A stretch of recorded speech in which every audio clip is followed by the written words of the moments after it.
Black/Matrix, a series comprised of a collection of tactical role-playing games created by Flightplan and published by Interchannel. All the titles in the series are exclusive to the Japanese market. Each entry in the series merges traditional tactical RPG gameplay with a blend of Judeo-Christian religious themes. These themes delve into the complexities of good versus evil, exploring the relationships between heaven, hell, earth, and their inhabitants. One of the titles was considered for release in North America in 1999, but it appears it was ultimately declined due to the incorporation of themes derived from religion. The original Black/Matrix game was launched exclusively for the Sega Saturn console in Japan. Following this, 2 remakes were subsequently introduced to enhance the experience with improved visuals and extra content. Black/Matrix Advanced for the Dreamcast in 1999 and Black/Matrix Cross for the PlayStation in 2000.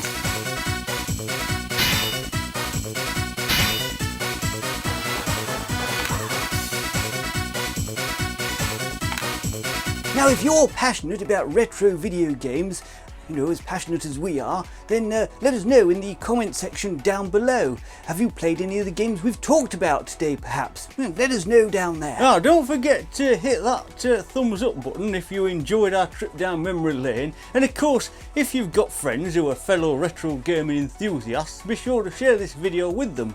Let's spread the nostalgia far and wide. August 2003 now, a month that saw Virgin Interactive renamed to Avalon Interactive by its owners Titus Software, and Microsoft announced ATI as the developer of the GPU for their next generation console, Project Xeon. Now that turned out to be the Xbox 360, don't you know? Their previous contract with Nvidia finished, but the GPU for the original Xbox continued in production. And back home, people were playing Iris, a romantic visual novel set within a school environment. The narrative revolves around junior high school students in their final year, unfolding in a picturesque town of Hizame-cho during the winter season.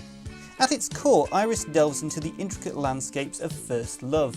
Players assume the role of a third-year junior high school student, and through the choices they make throughout the story, players navigate the path of affection that leads them to their chosen partner.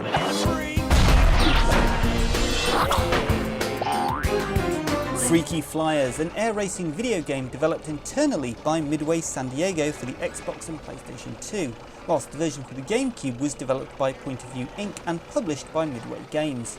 In this distinctive cartoon-style racing game, the conventional kart racing concept is replaced by a fleet of airborne vehicles, including planes, UFOs, and even a flying carpet, offering an array of creative flying technologies. Beyond the customary race modes, you can also opt to engage in exhilarating 4-player races, available in split-screen mode only.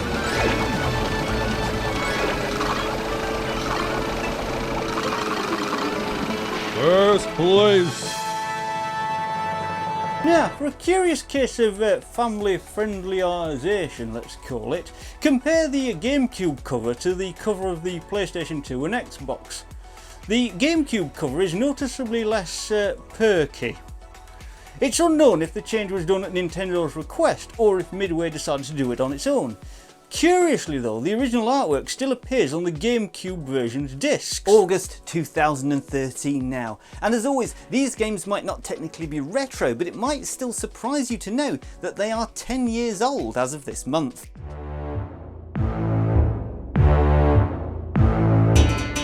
Papers, Please, a puzzle simulation video game developed by independent game developer Lucas Pope. This game was both developed and published under his production company 3909 LLC. Papers, Please immerses players into the role of an immigration officer stationed at a border crossing checkpoint within the fictional dystopian nation of Ozotka, a realm reminiscent of the Eastern Bloc, engaging in ongoing political tensions with its neighbouring states.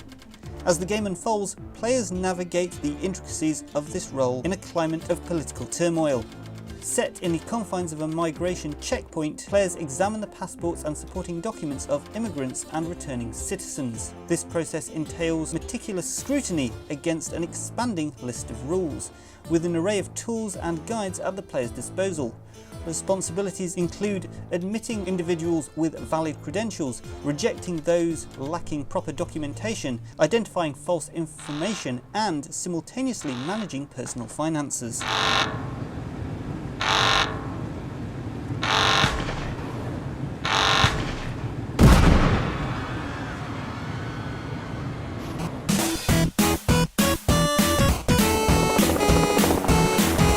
DuckTales Remastered.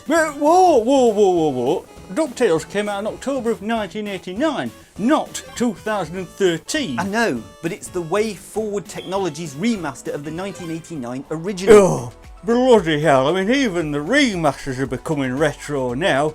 Christ, Keith, I think I hear the dog and duck calling.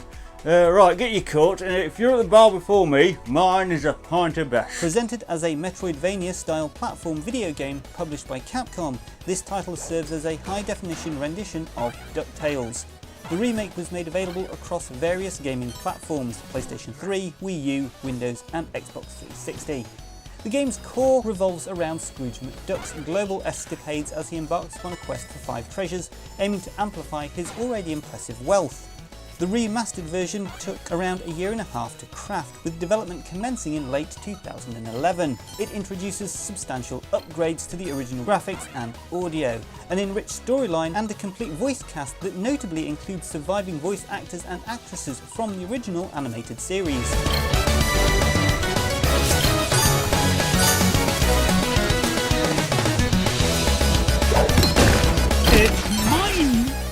Right. Notably, the game temporarily vanished from digital storefronts in August 2019, only to return in March 2020. And according to Capcom, the publishers of DuckTales Remastered, it sold more than 2.1 million copies worldwide since its initial release. That's as of September 2018, I think. Hey, Keith, like, get us a bag of pork scratchings, will you, lad? Okay. I guess that's it for this week then, Ladles and Jelly Spoons. Thank you as always for joining us on this journey through the past. Please do subscribe if you're not already, that way you won't miss out on any upcoming retro video game videos. Just left for me to say cheerio, see you soon.